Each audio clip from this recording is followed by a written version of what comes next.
Di awal ini saya akan memunculkan satu kata yang boleh menggambarkan suasana dunia karena corona. Satu kata itu bagi saya adalah kata terdiam atau berdiam. Bapak Ibu, kata terdiam atau berdiam bisa menggambarkan apa yang terjadi di dunia ini selama kurang lebih mungkin 4 bulan belakangan ini. Kita bisa melihat dunia terdiam dengan tutupnya berbagai tempat wisata. Mal-mal juga tutup, beberapa aktivitas layanan publik juga tutup. Bahkan layanan transportasi seperti pesawat, kereta api juga berhenti beroperasi, berdiam, tutup. Bahkan juga sekolah dan gereja juga harus ditutup untuk sementara waktu atau harus dirumahkan. Bapak Ibu, semua terdiam, semua sunyi, sepi. Tidak ada yang berani jalan-jalan, bahkan pergi jalan. Semua terdiam selama beberapa saat. Bahkan Bapak Ibu kita bisa melihat, karena dunia terdiam, karena dunia berdiam untuk beberapa waktu lamanya, akhirnya ada beberapa negara itu masuk di dalam jurang resesi ekonomi atau mengalami defisit atau pelambatan pertumbuhan ekonomi.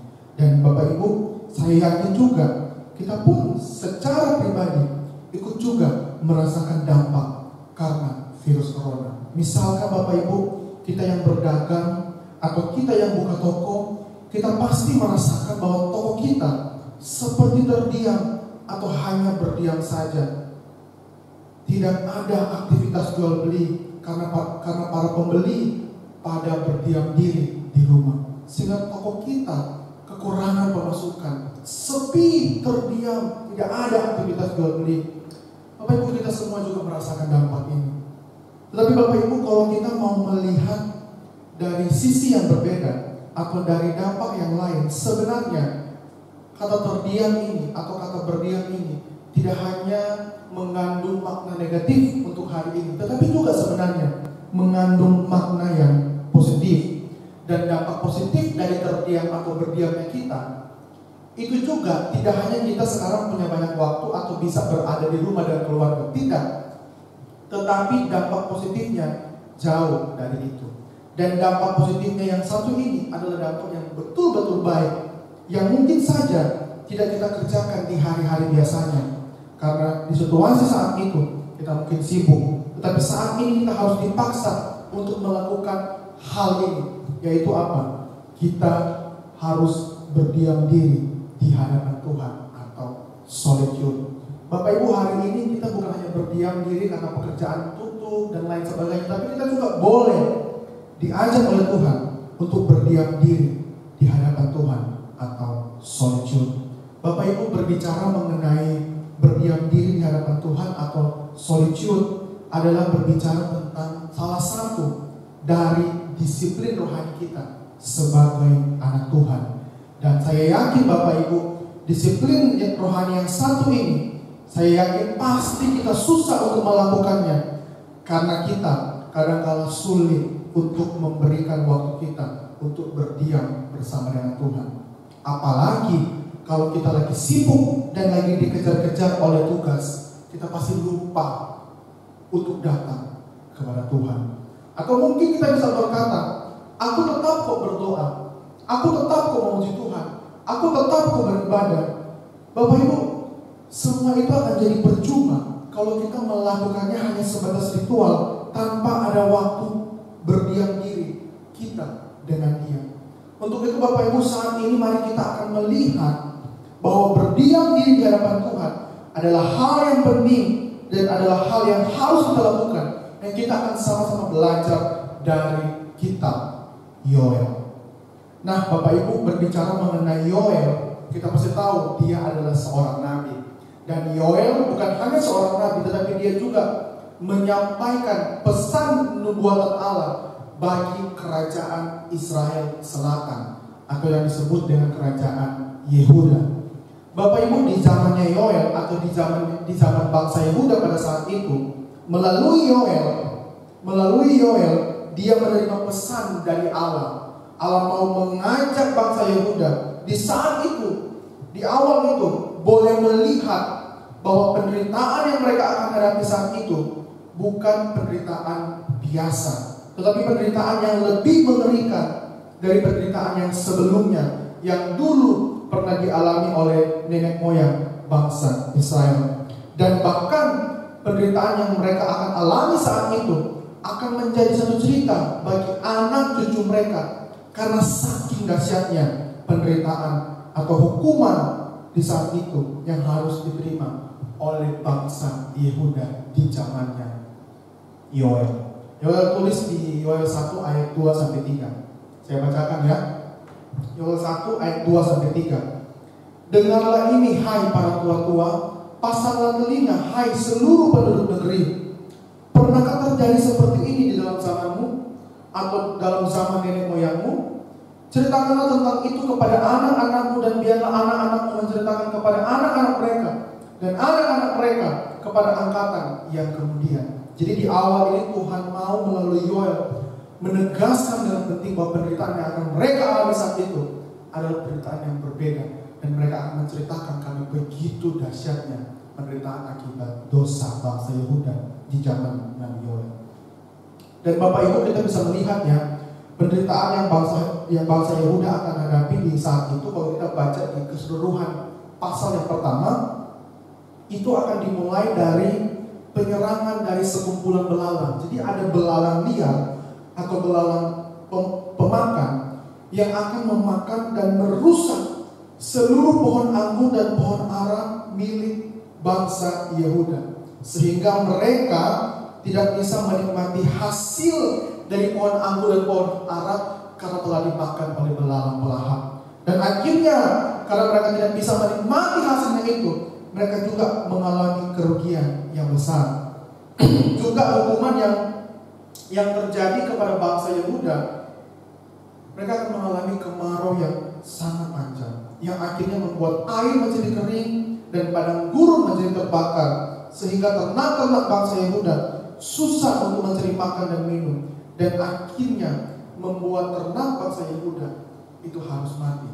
Bapak Ibu, saya akan bacakan di Yoel 1 ayat 18.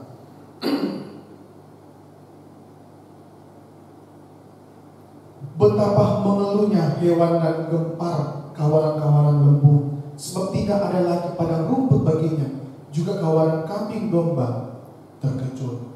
Bapak Ibu, hukumannya tidak hanya itu, tetapi karena dosa mereka itu, hukuman yang mereka terima itu jauh lebih mengerikan daripada hukuman-hukuman tadi yang saya sudah jabarkan. Hukuman mereka pada puncaknya, mereka akan diserang oleh berbagai bangsa-bangsa fasik atau bangsa asing. Bangsa Yehuda pada saat itu ketika diserang digambarkan oleh Yoel di pasal 2. Kehidupan bangsa Yehuda penuh dengan gelap gulita, penuh dengan kelam kabut karena penghukuman, penyerangan dari bangsa-bangsa asing. Bahkan bangsa-bangsa asing mengepung Yehuda dari segala sisi, sehingga tidak ada celah yang membuat bangsa Yehuda bisa menghindar dari serangan musuh. Bahkan terjadi pembakaran sehingga tanah bangsa Yehuda menjadi tandus. Bapak Ibu, kengerian dari serangan musuh itu digambarkan dalam Yoel 2 ayat 3 dan juga Yoel 2 ayat 9. Saya akan bacakan Yoel 2 ayat 3. Di depannya api memakan habis, di belakangnya nyala api berkobar. Tanah di depannya seperti taman Eden, tetapi di belakangnya padang gurun tandus, dan sama sekali tidak ada yang dapat luput. Ini serangan dari musuh. Bahkan di ayat 9 ditulis serangan musuh itu. Di ayat 9, mereka menyerbu ke dalam kota, mereka berlari ke atas tembok, mereka memanjat ke dalam rumah-rumah, mereka masuk jendela seperti pencuri. Dari segala sisi bangsa Israel diserang oleh musuhnya karena dosa mereka. Bapak Ibu, kalau saya menempatkan diri atau kalau kita menempatkan diri di dalam kondisi bangsa Israel saat itu, saya yakin Bapak Ibu kita juga akan mengalami rasa tertekan yang luar biasa. Dan waktu saya merenungkan bagian ini, saya hanya bisa bilang bahwa kesulitan kita saat ini sebenarnya tidak ada bandingnya dengan kesulitan atau penderitaan yang dialami oleh bangsa Yehuda di zamannya Nabi Yoel. Tanah mereka jadi tandus, hewan-hewan mereka meninggal, rumah mereka, diri mereka, pohon anggur mereka, pohon ara mereka, semuanya rusak. Mereka jadi rugi, lapar, dan semuanya hilang. Bapak Ibu, tetapi di tengah-tengah kondisi itu ada satu hal yang Tuhan mau mereka lakukan, dan hal itu harus juga dilakukan oleh kita saat ini. Sekalipun penderitaan mereka dengan kita berbeda, tetapi cara untuk kita menyelesaikan penderitaan, cara untuk kita menghadapi penderitaan, dan cara untuk kita hidup sebagai anak-anak Tuhan itu tetap sama dengan mereka. Karena firman Tuhan itu sama-sama berbicara kepada mereka dan juga kita saat ini.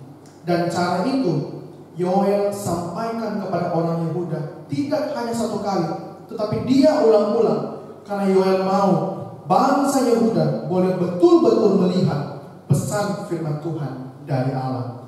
Dan Bapak Ibu, pesan firman-Nya adalah Allah menghendaki mereka, bangsa Yehuda, boleh mengambil waktu berdiam diri di hadapan Tuhan di tengah-tengah krisis mereka.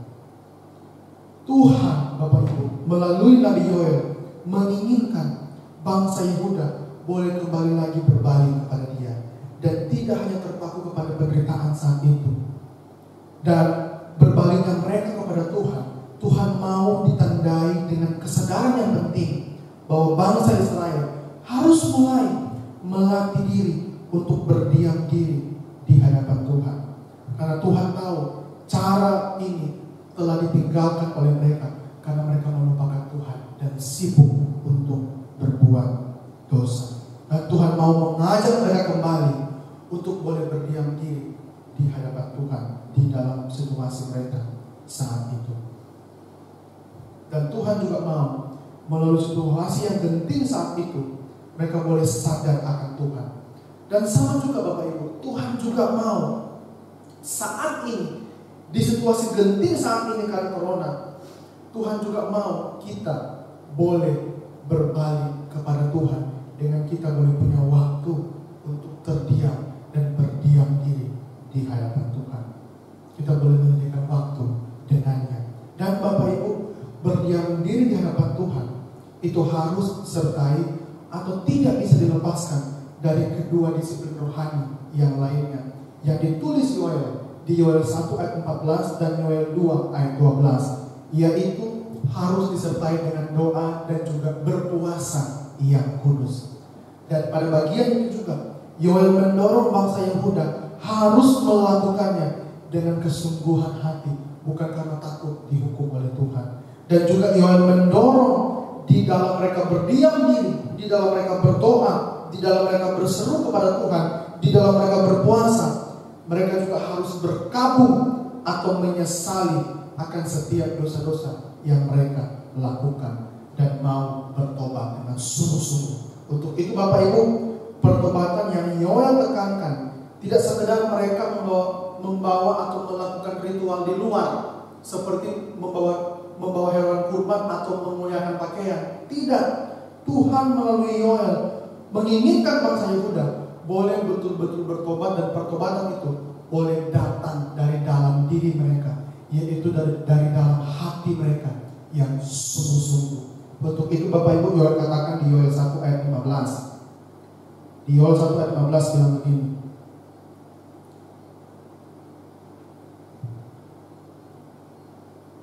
Untuk itu Bapak Ibu, Yoel juga katakan di bagian firman Tuhan di Yoel, kalau kita bisa membaca, Yoel katakan Bapak Ibu, tidak hanya sekedar kita boleh membawa korban, tetapi kita juga boleh mengoyakkan hatimu. Artinya boleh betul-betul bertobat dari dalam diri kita masing-masing. Yoel tulis Bapak Ibu di Yoel 2 ayat 13, di Yoel 2 ayat 13. Koyakkanlah hatimu dan jangan pakaianmu. Berbaliklah kepada Tuhan Allahmu, sebab Ia pengasih dan penyayang, panjang sabar dan berlimpah kasih setianya, dan Ia menyesal karena hukumannya. Bapak Ibu, Yoel menekankan harus betul-betul bertobat, dan pertobatan itu datang dari dalam hati, bukan sekedar ritual atau cara-cara yang dilakukan di luar. Bapak Ibu, berbicara mengenai berdiam diri, untuk berdoa dan berpuasa adalah disiplin rohani yang umum kita dengar dan juga kita lakukan. Dan kita juga tahu di gereja kita juga membiasakan untuk berpuasa di Rabu minggu yang pertama ya. Tetapi Bapak Ibu, yang menjadi pertanyaan, waktu kita melakukan itu, seberapa bersungguh-sungguh kita melakukan itu karena kita mau dekat dengan Tuhan, bukan karena aturan atau karena ritual semata. Kita mau melakukan itu karena kita mau betul-betul dekat kepada Tuhan. Seberapa sungguh kita, Bapak Ibu? Dan pertanyaan refleksi yang kedua, sudahkah kita punya waktu yang kita atur secara rutin untuk berdoa dan berpuasa? Sudahkah Bapak Ibu? Sudahkah kita punya waktu, kita punya tempat khusus, kita punya jam khusus, kita punya waktu yang khusus untuk dengan disiplin kita berdoa, berpuasa, dan bersekutu, dan berdiam diri di hadapan Tuhan? Sudahkah Bapak Ibu?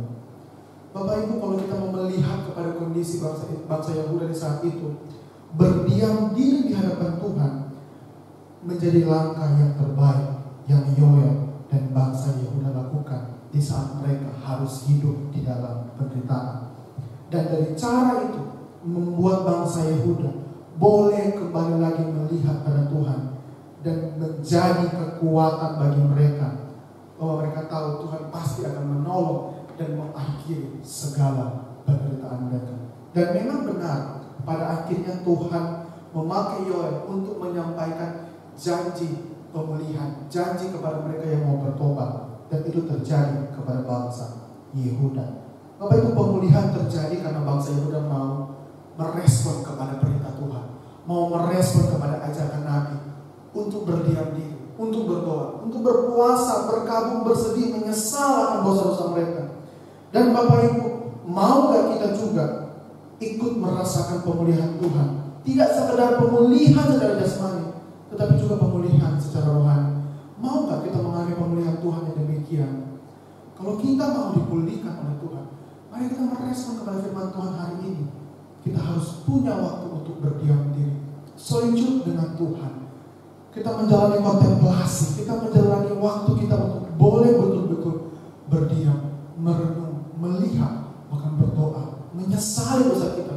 Kita mau betul-betul berpuasa, betul-betul merendahkan diri di hadapan Tuhan.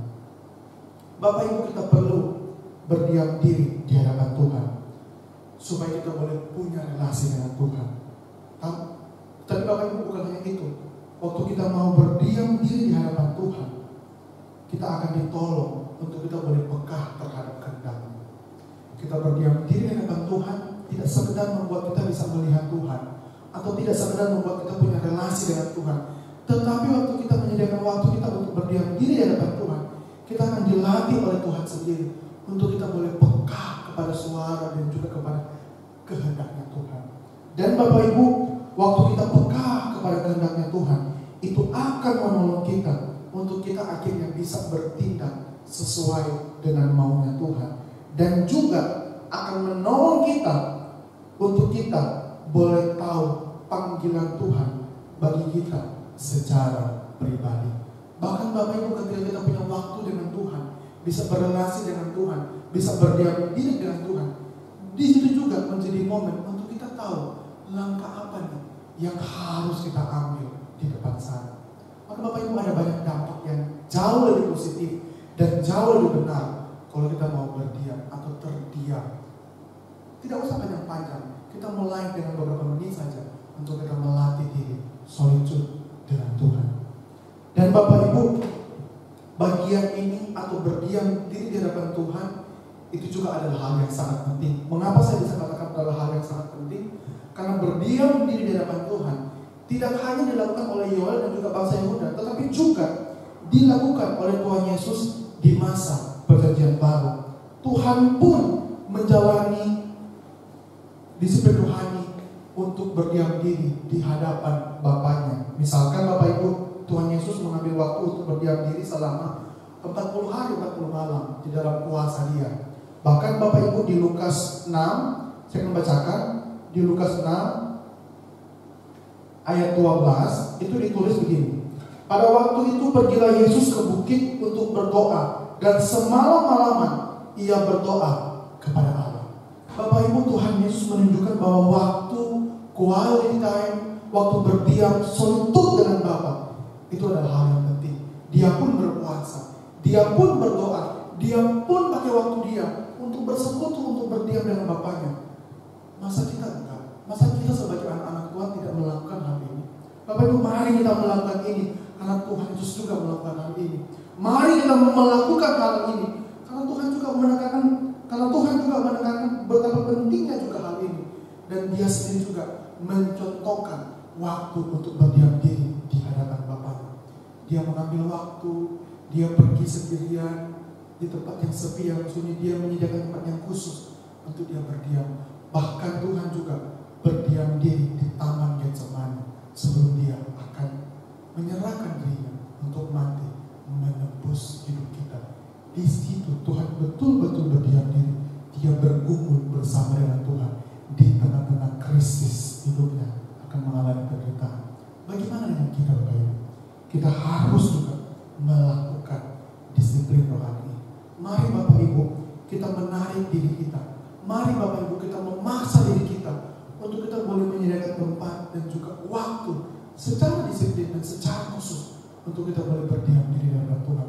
Kita menarik diri kita dari kebisingan dunia. Kita menarik diri kita dari kesibukan kita untuk kita boleh pakai waktu kita dengan Tuhan secara pribadi. Bapak Ibu, di akhir khotbah ini saya akan menutup khotbah saya dengan satu kesaksian. Dengan satu kesaksian ini Bapak Ibu boleh menunjukkan kepada kita bahwa ada satu dampak yang luar biasa yang boleh kita dapatkan ketika kita boleh berdiam diri di hadapan Tuhan melalui doa di dalam masa-masa yang sulit. Misalkan Bapak Ibu perhatikan, saya akan membacakan kesaksian ini. Kesaksian ini Bapak Ibu datang dari cerita seorang ayah dan juga seorang anak. Nah, kesaksian ini Bapak Ibu dimulai dengan hal begini. Saya akan bacakan, Bapak Ibu bisa perhatikan di rumahnya. Suatu kali seorang ayah ditanya oleh anaknya. Jadi suatu saat anaknya bertanya kepada bapaknya, dan pertanyaan anaknya demikian. Mengapa ayah selalu rajin berdoa padahal keadaan ekonomi kita tetap biasa saja? Jadi anaknya bertanya, Papa, kenapa sih Papa selalu tekun berdoa padahal keadaan ekonomi tidak pernah berubah?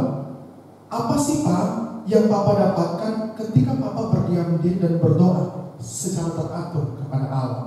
Jadi si anak bertanya, Papa selama ini berdoa, apa dampaknya? Papa selama ini berdiam diri tekun berdoa, apa yang didapatkan? Karena ekonomi kita tetap begini-begini aja. Si anak melakukan pertanyaan demikian kepada ayahnya.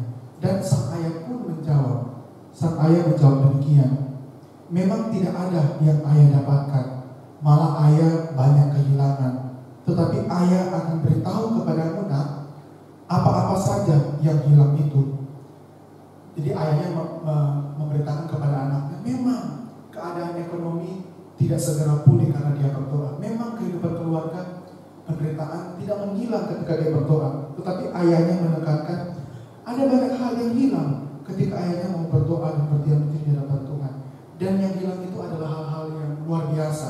Misalkan ayahnya bilang, yang hilang itu adalah kekhawatiran ayah.